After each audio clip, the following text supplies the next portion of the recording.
Hi friends, आपकी परीक्षा दोस्त की तरफ से आप सबको गणेश चतुर्थी की हार्दिक शुभकामनाएं। May lord Ganesha bless you with good health, happiness, prosperity and success. A very very happy Ganesh Chaturthi to all of you. अब गणेश जी की बातें हर तरफ चल रही हैं, तो मुझे लगा आज हम लोग भी उन्हीं के बारे में बात करते हैं।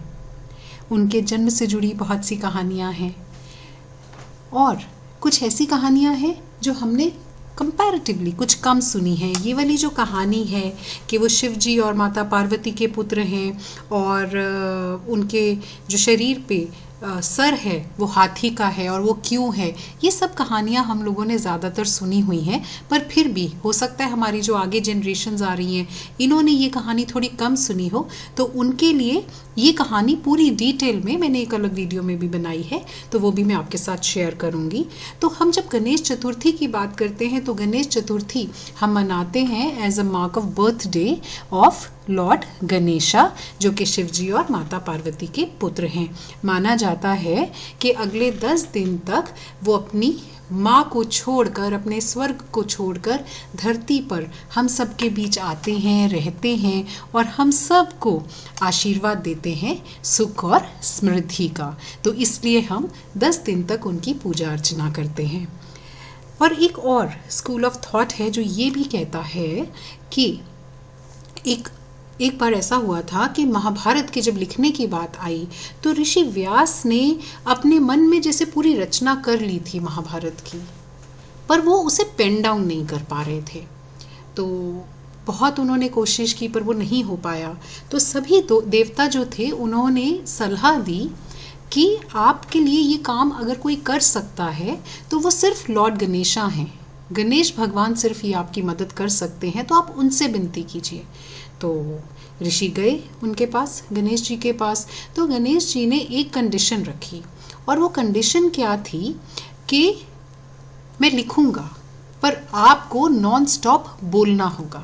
आप बोलते जाएंगे, मैं लिखते जाऊंगा। अगर आपने बोलना बंद किया मैं लिखना बीच में ही छोड़ दूंगा, उसके बाद मैं आगे नहीं लिखूंगा। तो ऋषि व्यास ने उनकी बात मान ली और कार्य शुरू हुआ। महाभारत को लिखने का कार्य आरंभ कर दिया गया। ऋषि बोलते गए, गणेश जी लिखते चले गए।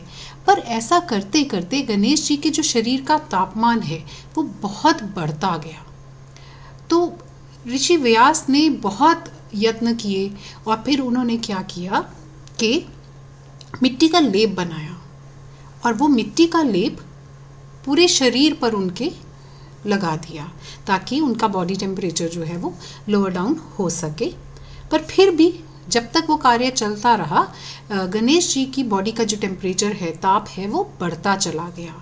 तो फिर अंत में ऋषि व्यास ने, क्योंकि अब उनका जो शरीर के ऊपर उन्होंने जो मिट्टी का लेप लगाया था गणेश जी के शरीर पर, वो बहुत सख्त हो चुकी थी।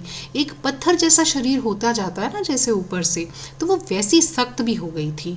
तो अंत में ऋषि व्यास ने उन्हें पवित्र जल में डुबकी लगवाई और फिर धीरे धीरे वो जो मिट्टी है वो घुल गई उसी पानी में, उसी पवित्र जल में घुल गई और गणेशा जो है वो अपने रूप में वापस आ गए। तो आज भी हम इसी तरह मिट्टी की प्रतिमाएं बनाते हैं। नेचुरल क्ले से, मिट्टी से हम प्रतिमाएं बनाते हैं, उनकी उसी तरह हम पूजा अर्चना करते हैं और फिर हम पवित्र जल में, समुद्र में, किसी गहराई में जहाँ पे फिर वो मिट्टी मिल जाती है, घुल जाती है, उसमें हम उनका विसर्जन कर देते हैं।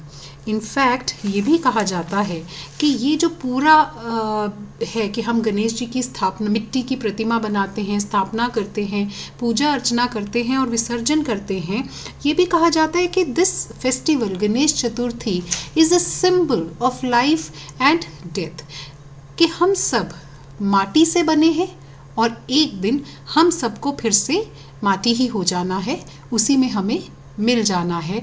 और अगर कुछ साथ रह जाएगा तो हमारे अच्छे कर्म हमारे साथ रह जाएंगे, हमारी पूजा अर्चना जो हम करते हैं, अच्छे विचार जो हम रखते हैं, वही हमें परमात्मा से मेल करा सकता है। और उसके अलावा कुछ भी जो है इस दुनिया में टिक नहीं सकता। मिट्टी की बनी चीज़ें अंत में फिर से मिट्टी हो जाएंगी। तो इंसान की जो एक सच्चाई है वो यही है, और ये त्यौहार उसी एक सच्चाई को दर्शाता है। तो अब हमने उनका विसर्जन कर दिया, मिट्टी में ये प्रतिमाएं सब मिल गई। तो ऐसा ये जो था एक तरीका गणेश चतुर्थी को मनाने का, ये सदियों से चला आ रहा था। और एक ऐसा दौर आया जब हम गुलाम थे। अब जब हम गुलाम थे, किसके गुलाम थे? गुलाम तो हम आज भी हैं, अपने नेगेटिव थॉट्स और बहुत बुरी आदतों के गुलाम तो हम आज भी हैं। लेकिन अभी हम बात कर रहे हैं जो हम ब्रिटिशर्स की गुलामी कर रहे थे उसके बारे में। तो वहाँ पे भी इस फेस्टिवल को हमने एक बड़ा रूप दिया। कैसा रूप? एक कम्युनल फेस्टिवल के रूप में हमने इसे मनाना शुरू किया। और इसको ये रूप जो है, जो हम एक ये इतनी बड़ी बड़ी प्रतिमाएं बनाते हैं, पंडाल लगते हैं, बहुत सारे लोग वहाँ इकट्ठा होते हैं, इस चीज़ की जो शुरुआत है, इस तरीके से इस फेस्टिवल को मनाने की जो शुरुआत है वो बाल गंगाधर तिलक ने की थी। वो ये चाहते थे कि हम एक प्लेटफॉर्म पे इकट्ठे हों और वहाँ हम अपनी सॉलिडारिटी दिखा सकें, और वहाँ हम अपने विचार एक्सचेंज कर सकें, और हम किसी भी तरह जैसे भी हो सके उस गुलामी की जंजीरों से आज़ाद हो सके। तो वहाँ इस फेस्टिवल को इस पर्टिकुलर तरीके से बड़े पंडाल लगा के मनाने की जो रीत है वो वहाँ से शुरू हुई और आज तक ये चली आ रही है।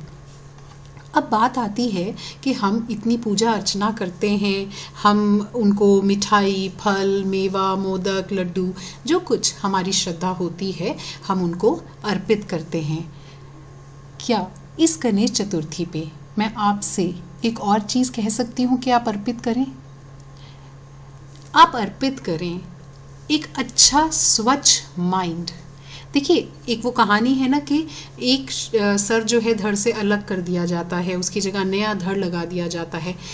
ऐसा तो करने को नहीं कह रही हूँ, लेकिन ये ज़रूर कह रही हूँ कि आपके ही शरीर में जो माइंड है, जो मस्तिष्क है, जिसमें आपने बहुत से नेगेटिव थॉट्स, बहुत सा लोभ, बहुत सारा स्ट्रेस, एंजाइटी, ईर्ष्या, ये सब कुछ जो कुछ आपने भर रखा है, इसकी जगह आप उसमें पॉजिटिव एनर्जी लाएं, पॉजिटिविटी भरें और परमात्मा को एक ये कमिटमेंट भी आज अर्पित करें कि अगर किसी भी प्रकार से आप सेवा, रक्षा, सहायता कर सकेंगे तो आप ज़रूर करेंगे।